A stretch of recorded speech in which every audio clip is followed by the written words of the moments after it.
Hello दोस्तों, नमस्कार। मैं आपकी आरती यादव। और बताइए आप लोग कैसे हैं। आशा करती हूँ सब होंगे, मस्त होंगे। और कहरवा नाच गीत है दोस्तों, सबके सपोर्ट मनोरंजन के करिए। लिए बहुत प्यारा सा कहरवा नाच गीत लेकर आए हैं। बहुत पुराना नाच गीत है, दादी उदी गाती थी, उसी पे है। आप लोग सुनिएगा, बताइएगा कैसा लगा। चुटकुला है। अब तो नैना लड़ी गे राजा दूसरे मर्द से, अब तो नैना लड़ी गे राजा दूसरे मर्द से। सोने के थाली में जेवना परोसेऊं, सोने के थाली में जेवना परोसेऊं। जेवना न जेव राजा अपने गरज से, अपने गरज से।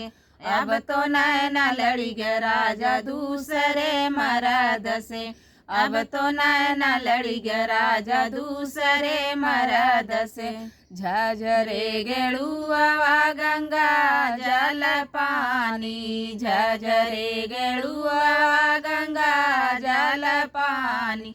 गेड़ुला न घोट राजा अपने गरज से, अपने गरज से।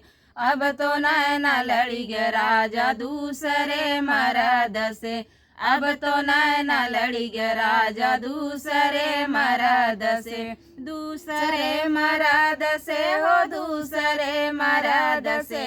अब तो नैना लड़ी गे राजा दूसरे मर्द से, अब तो नैना लड़ी गे राजा दूसरे मर्द से।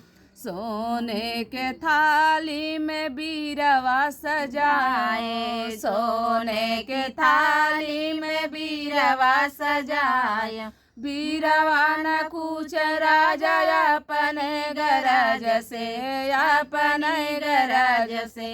अब तो नैना लड़ी गे राजा दूसरे मर्द से, अब तो नैना लड़ी गे राजा दूसरे मर्द से। दूसरे मर्द से हो, दूसरे मर्द से। अब तो नैना लड़ी गे राजा दूसरे मर्द से, अब तो नैना लड़ी गे राजा दूसरे मर्द से। फूलवा के सेज पर, फूलवा के चूनी चूनी से जिया सजावले हो, से जिया सजावले। से जिया न सोवे राजा अपने गरज से, अपने गरज से। अब तो नैना लड़ी गे राजा दूसरे मर्द से, अब तो नैना लड़ी गे राजा दूसरे मर्द से। अब तो नैना दूसरे से लग गए, लग गया। हाँ, मर्द रोवा है।